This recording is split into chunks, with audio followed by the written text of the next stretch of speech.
Setelah semalaman naik motor kehujanan, pagi ini saya memilih untuk melemaskan kaki.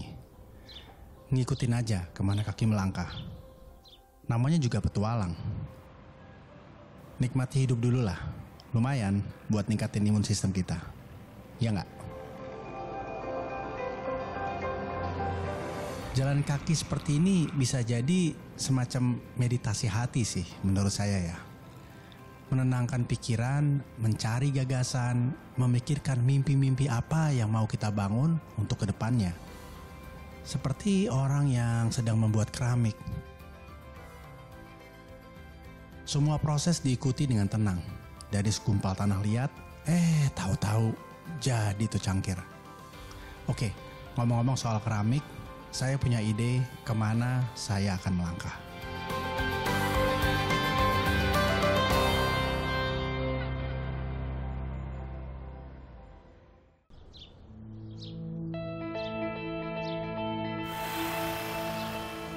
Nah, ini adalah dunia kecil yang asik banget. Tempat di mana seorang Roy Wibisono Anang Prabowo membangun semua impiannya.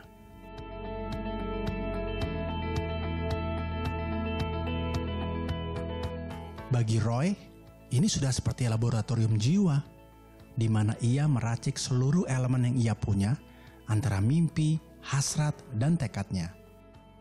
Kesungguhannya telah membuahkan sebuah brand dengan sejumlah catatan keberhasilannya.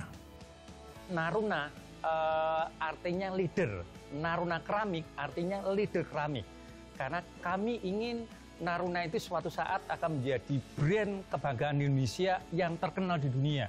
Dari zero menjadi hero, dan perjuangannya penuh lika-liku. Memang Naruna dibangun dari nol itu 2 tahun yang lalu.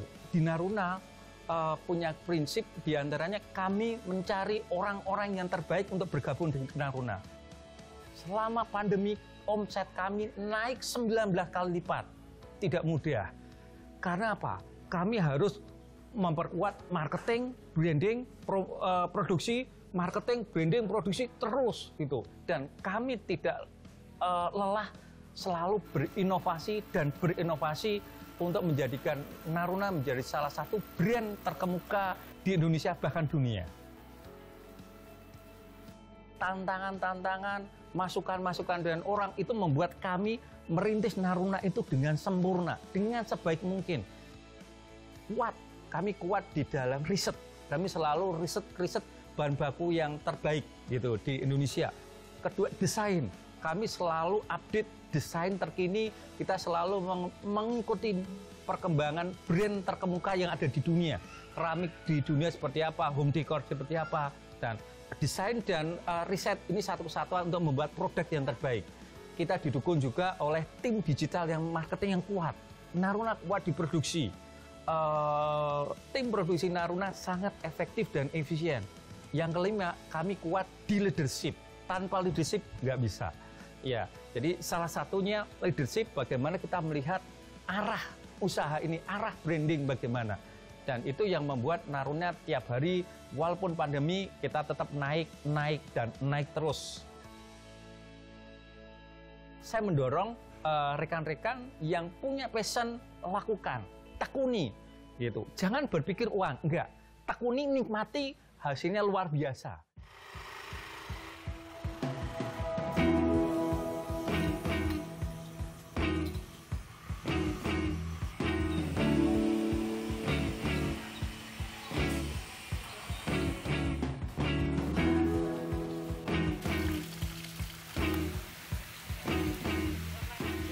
Assalamualaikum Merdeka. Mbak, halo Mbak. Ini Anissa, Mantri BRI yang selalu setia mendampingi, membantu dan mendorong para pelaku usaha mikro, UMKM, agar lebih berdaya dan dapat memberikan dampak positif bagi lingkungan. Aku tadi lihat di depan, cantik bener ya Mas? Ya. Masa ini dari nol sih? Dari garasi? Iya, jadi ini Bentar, ini buka. Jadi ini benar-benar belum ada 2 tahun dan ini benar-benar dari garasi, gitu. Jadi dari benar-benar kami dari nol, kami tidak punya apa-apa, cuma kami kuat di konsep bisnisnya. Sebelum pandemi, kami itu karyawannya, kita mulai hanya 3 orang, pas pandemi itu kita sudah 10 orang, sekarang sekitar 73 orang. Gitu. Katakanlah apa titik 1 ya, titik 1 Ya. ke titik kedua, Ya. itu tingkat kesulitannya kemana sampai titik 2 ke titik 3 gitu kira-kira? Kesulitannya tiap titik banyak sekali dan kita selesaikan semua. Jadi misalnya kita sering tahu UKM nggak punya dana, ya kita juga nggak punya dana, tapi kita bisa sering lakukan dulu pre-order. Jadi kita hanya bikin satu aja, kemudian kita taruh Instagram di kita dengan foto yang bagus, caption yang bagus. Silahkan pre-order dan pesanan khusus. Pesanan khusus pun kami tetapkan DP 40%. Itu menurut saya kenapa orang mau? Karena kekuatan brand. Nah ini, kalau brand kami nggak kuat, didukung dengan produk yang menarik, yang berbeda, orang nggak mau. Jadi harus ada diferensi produk, orang mau, sehingga rela membayar dulu, baru 1 bulan kemudian dapat produknya. Ya, memberikan inovasi yang berbeda dengan yang lain gitu ya Pak ya? Iya.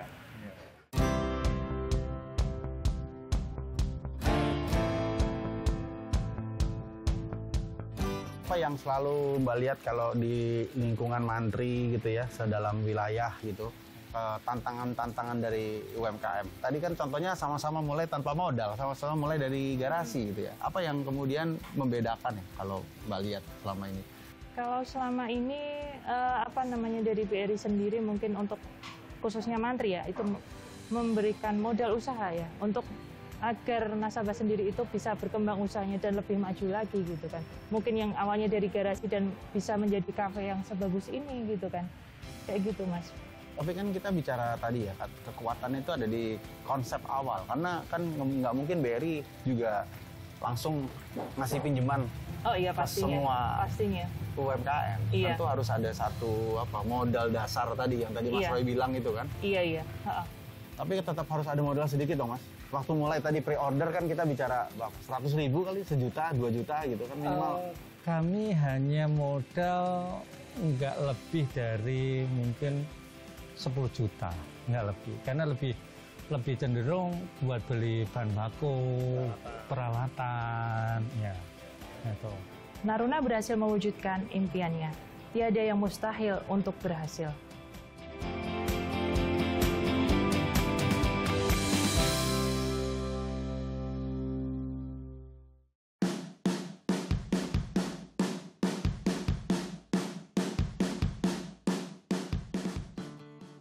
Mas Roy ini tahun lalu tuh pemenang Brilliantpreneur. Oh iya. Itu tahun berapa itu kemarin? Yang tahun kemarin, jadi diumumkan yang pas hari ulang tahunnya BRI di Jakarta, ya itu 2020 kemarin. Jadi kami menyisihkan dari berapa ya, UKM-UKM yang ada di seluruh Indonesia. Gitu. Jadi terpilih, ya sekitar yang daftar sekitar 500 sekian, kemudian diambil 50, kami masuk, diambil 10 besar, kami masuk, kemudian kami juara pertamanya. Jurinya baik sih jurinya. Iya, jurinya salah satunya beliau. Mas ini kan bangunan nggak besar ya, berapa tadi lahannya? Ya, ini sebetulnya lahannya kecil, jadi lahannya cuma 700 meter. Cuma kami menyusunnya naik gitu.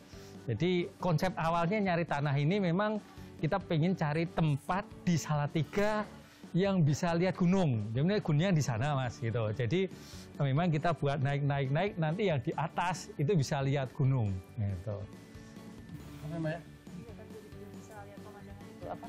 Dari bisa lihat Merbabu, Merapi gitu kan Ya. kelihatan semuanya. Iya. Ini kita lantai berapa? Ini sebetulnya belum, nanti sebenarnya lantai satunya itu.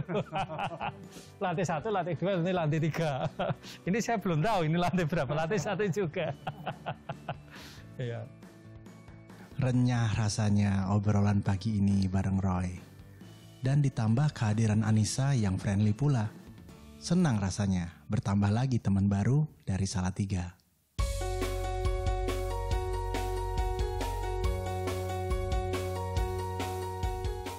Bikin keramik itu sulit. Ya makanya banyak sebenarnya tidak banyak di Indonesia pengrajin keramik. Dan sekarang apalagi bikinnya sulit, banyak pengrajin yang jualnya murah.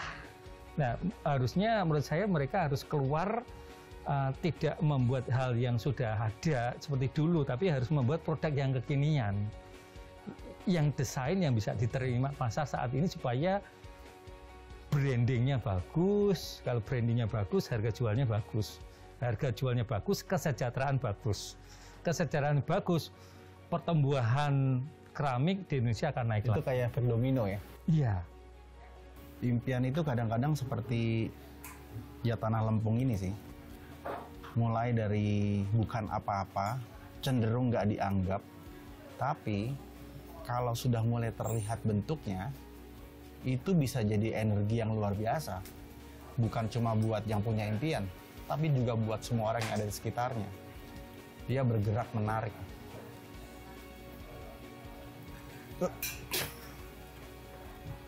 Iya nggak Mas Roy? Iya. Bagi Roy, mungkin masih banyak mimpinya yang belum terwujud. Wajarlah, karena Naruna Keramik pun masih terbilang muda. Masih panjang perjalanan ke depan. Peluang pun masih lebar untuk dijajaki. Tapi apa jadinya dengan brand-brand yang sudah melegenda? Dan sudah bisa dibilang mereka kenyang makan asam garam di dunia usaha.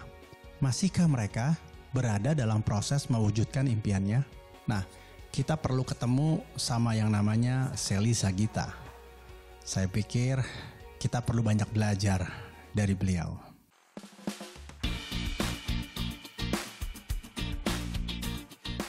Jadi kalau Borobudur Silver itu saya yang mendirikan tahun 1989. Karena saya waktu itu baru lulus kuliah, kemudian nikah. Saya merasa bahwa Jogja itu punya kerajinan perak yang sudah sangat bagus sekali. Jadi saya memilih mungkin dengan saya juga memulai bisnis itu di dunia perak, itu mungkin bisa ikut nantinya, bisa ikut bermimpi lah bagaimana kontribusi terhadap kerajinan ini. Jadi itu saya tidak dapat dari orang tua karena saya juga bukan asli Jogja. Sementara kalau kerajinan perak itu sebetulnya adalah merupakan salah satu keunggulan produk di kota Yogyakarta, tepatnya kota gede, orang bilang terkenal. Jadi saya memulai bisnis ini karena tertarik.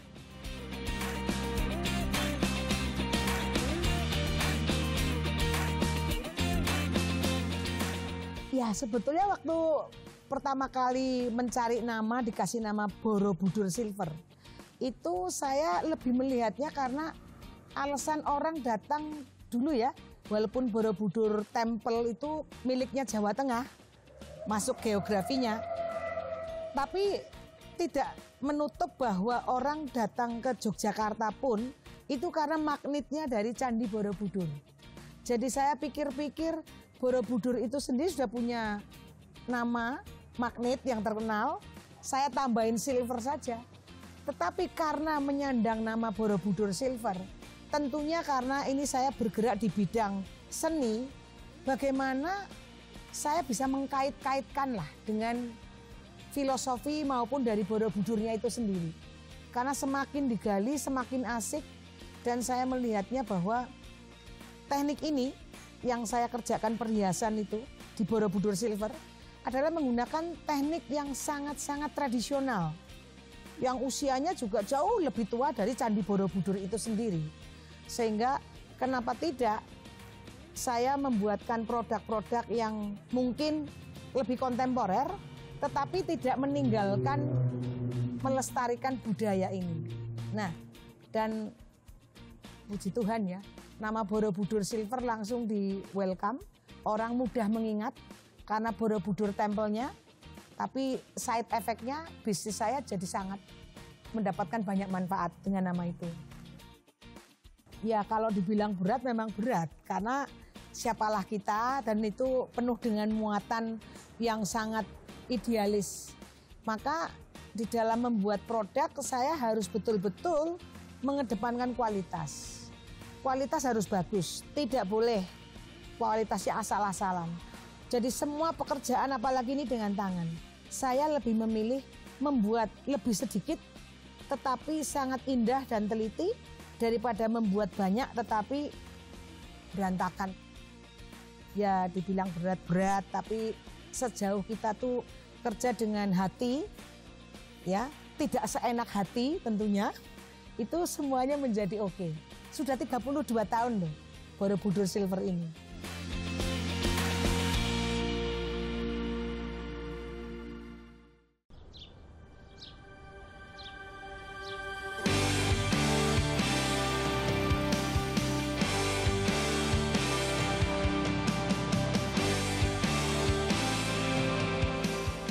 Menjadi brand yang melegenda bukan berarti Borobudur Silver berhenti bermimpi loh. Artinya, bagi Sally Saggita, selama masih diberi kesempatan, maka tidak ada kata berhenti untuk membangun mimpi. Berawal dari keinginannya untuk berkontribusi pada seni perak, khususnya di Yogyakarta, Sally membangun Borobudur Silver dengan spirit adiluhung. Ya, Sally memang tidak pernah main-main dengan konteks berkarya. Hanya itu prinsip utama yang ia pegang teguh sampai kapanpun. Untuk menjaga mimpinya agar terus berkelanjutan, Sally memegang prinsip vice versa, di mana lingkunganlah yang membantunya, bukan ia yang mengambil keuntungan dari lingkungan. Karena perhiasan handmade silver itu jujur saja lebih banyak yang menghargai kan turis asing atau orang dari luar negeri. Nah, tetapi karena COVID ini, kan itu semua orang hilang, Pak. Tetapi yang menderita kali ini kan seluruh dunia. Buyer-buyer saya itu juga mungkin sedang pusing itu di luar negeri. Jadi secara bisnis kan terganggu sekali ini kita, terpuruk lah. Tidak cuma prihatin, terpuruk. Nah, untuk bisa kita itu tetap survive, jadi kita melakukan banyak sekali tindakan-tindakan survival. Atau bahasanya tuh dulu bilangnya pivot point activities. Sehingga contohnya, saya pengusaha perhiasan terpaksa sekarang menjadi pengusaha angkringan yang terletak di Mungkit, Pabelan, dekat Candi Borobudur. Ya ini karena apa? Ini yang jualan di angkringan saya sebagian besar tuh justru malah penduduk sekitar yang sudah kita kurasi, kita pilih makanannya jangan sama, prokesnya jalan. Saya sebagai pemilik tempat menjualkan minuman dan sedikit makanan ya. Tapi ini terbukti, terima kasih Tuhan, yaitu terima kasih masyarakat dan terima kasih siapapun yang mendengar dan melihat tayangan ini.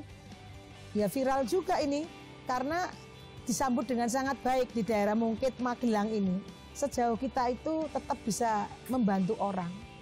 Sambil itu sebetulnya ini para nanti kalau Bapak mau tanya-tanya ini, sebetulnya saya membantu mereka atau malah mereka membantu saya. Saya kok lebih menempatkan diri, mereka tuh nggak sadar. Padahal saya terbantu banget dengan mereka jualan di sekitar sini. Jadi ini bukti bahwa vice versa. Kita rajin membantu, sebetulnya kita juga terbantu juga. Mungkin dengan filosofi hidup seperti ini, semoga semuanya akan indah pada waktunya. Ya, semua akan indah pada waktunya. Yang namanya hambatan dalam pencapaian cita-cita atau mimpi, itu biasa. Kisah Roy Wibisono dan Sally Saggita juga pasti banyak malang melintangnya. Nah, kita justru harus hati-hati kalau jalan kita lurus-lurus saja. Kenapa? Karena tidak sedikit orang-orang yang diberi kemudahan, pada akhirnya jadi menggampangkan segala urusan. Hasilnya, mimpi mereka memang terwujud, tapi jadi terlalu cepat matang. Nah, kalau dalam masakan, sesuatu yang terlalu cepat matang justru jadi nggak enak dan mudah basi. Jujur memang terpaannya tuh banyak sekali. Kalau secara bisnis yang tadi itu koden itu, wah sebetulnya membuat orang tuh sudah putus asa di tengah jalan. Bagaimana kita membuat suatu barang maunya sebagus mungkin, seindah mungkin, tetapi respon daripada pasar kadang-kadang itu semua dikesampingkan semua. Nah, tetapi ya tidak boleh lelah. Kalau kita memang dianggap sebuah nanti menjadi legenda dan legacy yang ingin saya wariskan ke anak-anak, ya saya akan selalu mengatakan tabah, tekun, berjuang terus, beradaptasi terus, tidak boleh menyerah. Biarlah nanti by the time orang itu akan bisa menghargai ini semua yang kita lakukan. Ya kita intinya adalah harus bisa mengadaptasi diri kita dengan sesuai zaman perkembangan. Misalnya kita tuh harus selalu up to date dengan desain. Kita itu juga bisa memanfaatkan teknologi yang memang eranya seperti sekarang ini. Sehingga Borobudur Silver juga membuat produk-produk, misalnya ini situasi di mana orang itu kembali kepada alam, kembali kepada hobi. Sampai ada daun apa itu monstera. Itu juga produk yang kita bikinkan. Jadi intinya supaya kita itu bisa survive adalah kita siap untuk beradaptasi, siap menyesuaikan. Kalau bahasa kerennya anak muda, kita gaul nih Pak. Ya kalau adaptasinya dari Borobudur Silver saya selalu coba mengikuti. Walaupun tetap teknik membuatnya itu tidak bisa lepas. Karena ini handmade, nggak bisa. Terus tiba-tiba saya mencari mesin supaya ini bisa digantikan menjadi produk yang dibuat dengan mesin ya. Jadi saya ya harus satu secara desain, secara pembuatannya tetap melestarikan tradisi. Malah bahkan saya percaya pada saat nanti pasar itu sudah jenuh dengan semua barang yang sifatnya itu instan dan koden, orang akan kembali dan mencari yang seperti ini. Ini tuh dengan rasa, dengan hati, jadi barang yang indah. Kita juga mencoba, bahkan saya tuh memegang paten untuk teknik cara membuat filigree ini. Dengan tentunya tidak mempatenkan disiplin seni ini, tetapi ada motif yang memang menjadi paten, yang itu menjadi ciri khas Borobudur Silver unggulan kita. Ki Hajar Dewantara mengatakan 4N, ndelok, niteni, nambahi, karo ngedol. Kan gitu ya. Saya ini murid yang baik juga. Jadi yang penting adalah kita tuh harus selalu mengasah otak kita. Barang yang sama, tapi bagaimana kita itu bisa menciptakan nambahi lebih bagus, lebih memperkaya. Nah di situ saya pikir kalau kita mengadopsi hal seperti itu, kita nggak perlu terlalu ya khawatir, deg-degan kadang-kadang. Tetapi percaya bahwa kalau kita kerja dengan sepenuh hati, otaknya dipakai, semua kemampuan kita tuh juga curahkan di situ. Dan harus tetap ya menjadi orang yang baik ya, jujur. Itu kita sudah selamat dari semua yang tidak baik. Seperti itu Pak. Temukan kisah-kisah inspiratif penggiat UMKM yang menjadi garda terdepan penjaga perekonomian bangsa. Bersama para brand aktivis, para penggiat brand lokal, dan para mantri BRI yang punya tugas mulia memberdayakan usaha mikro dalam petualangan brilian di episode selanjutnya.